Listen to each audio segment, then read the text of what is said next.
So hot. Like way too hot. Heat. It's the best and worst part of summer. But today I want to give you some knowledge about what happens to your body and give you some hacks on how to stay safe and cool. It's grill time in New York City. Boy, do I love grilling because I am a master grillsmith. Something you didn't know about me. Who doesn't love summer picnics and barbecues? But there are health hazards that come along with this. The evidence on this is fairly strong enough to the point that the World Cancer Research Fund actually instituted a warning saying you shouldn't eat burnt or charred foods frequently or on a regular basis.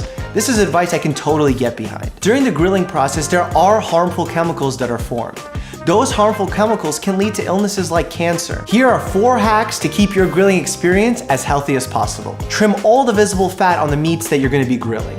The more visible fat you have, the more likely that your meat will char very easily and create more of those harmful chemicals we talked about. You want to minimize the amount of smoke that touches your meat. The more you manipulate or the more you move around the meat on the grill, the more juice that's likely to seep down and create more smoke. And remember, the more smoke, the more chemicals, and that's no good for you. Also, once you're done grilling, make sure you clean out the grate to remove some of that stuck on fat and grease, which can further contribute to the chemical load. All that smoke isn't great for your lungs either.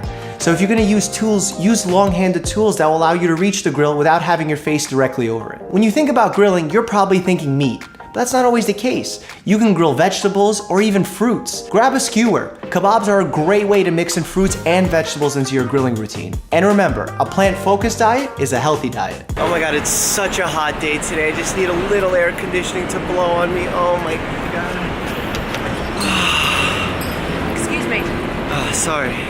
The problem with air conditioning is when you walk in from a hot day and you're sweating, and you walk into a cold environment, you cool down your body way too quickly, and when that happens, the immune cells that actually fight off the infections in certain places of your body, like your nose or your throat, decrease because your body constricts those blood vessels and you get less blood flow, which means less immune protection. When you constrict your blood vessels, you're not getting blood flow, you're not getting healing nourishment to whatever region of your body that's exposed to the cold. For example, we all love having the air conditioner on at night to keep us cool, but when the air conditioner is blowing directly on your body, or specifically one part of your body, like your neck, you're gonna overcool that region. That's gonna lead to blood vessel constriction, which will lead to less blood flow, less nourishment, and that's critical for areas like your neck, which have nerves, muscles in them. It's gonna lead them to malfunction. You're gonna wake up with a sore neck or a stiff neck. That's no good for anybody. If you're gonna walk into a cold environment, make sure you cool off a little bit first. If you're sweating, wipe off some of that sweat. It'll help decrease some of that blood constriction. If you're coming in from a pool or a beach and you're wet,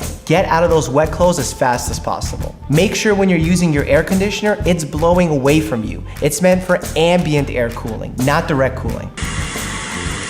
It's even more important to stay hydrated in the summer. Hydration is so important. Think about it. You can go days or even weeks without eating, but you can't go more than a few days without water. That should mean something to you. It's critical for maintaining good circulation, delivery of nutrients, removal of waste, and even thermal regulation. I often get the question of how many glasses a day should I drink? What's the optimal amount to stay hydrated?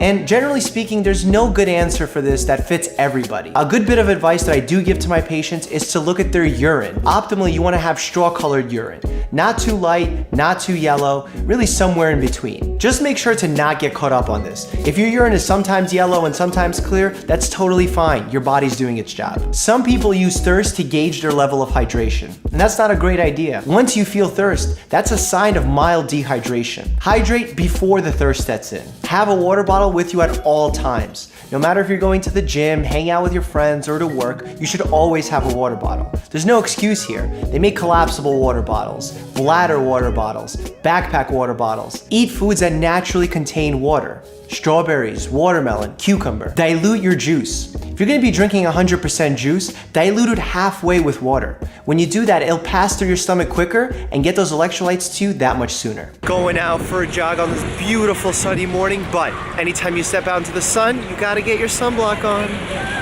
Mel Gibson, Braveheart style. Unfortunately, the sun does do damage to your skin. Not only does it cause your skin to age earlier than it's supposed to because of wrinkles and dryness, but the UV rays are harmful in that they can cause skin cancer. There's more new skin cancer cases in the US than prostate, bone, breast, and colon cancer combined. The damage from UV rays can occur with just 15 minutes of direct sunlight exposure. Buy the highest SPF possible and make sure that it's broad spectrum coverage.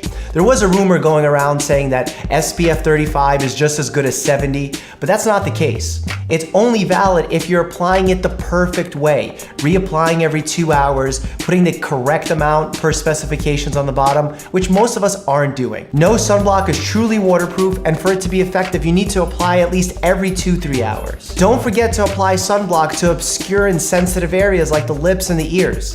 They get burned just like any other part of our body. Shade is your best friend.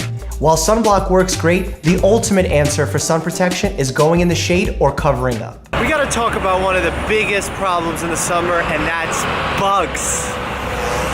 Just a bee! You have to use bug spray. Keep them bugs off of you. Companies, even like AmeriCare, someone that I'm partnered with, has a big campaign going on in Latin America for Zika prevention. And this is Zika prevention. This, mosquito nets, long, loose clothing. Be smart. Be smart, use the spray, it's so easy. Just don't eat it like I did. Avoid perfume and sweet smelling beauty products. Those just attract all types of bugs, not just mosquitoes and ticks, but also bees. Use insect repellent with at least 20 to 30% DEET. The higher the concentration of DEET, the longer the product lasts. Wear long pants and long sleeve shirts. They don't have to be heavy, you just have to make sure the tick can't make contact with your skin.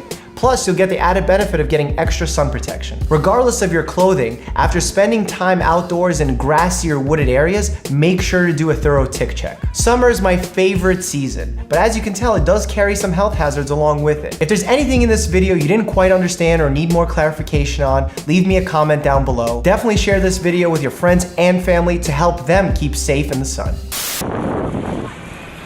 Instagram fans.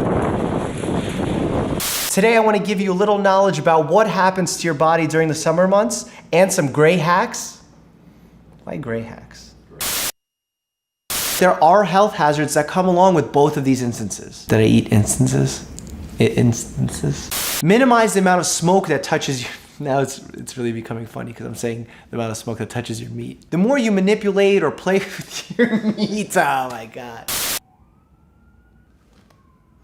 So you want to make sure that you're able to protect yourself and not increase your risk to getting one of these biting you.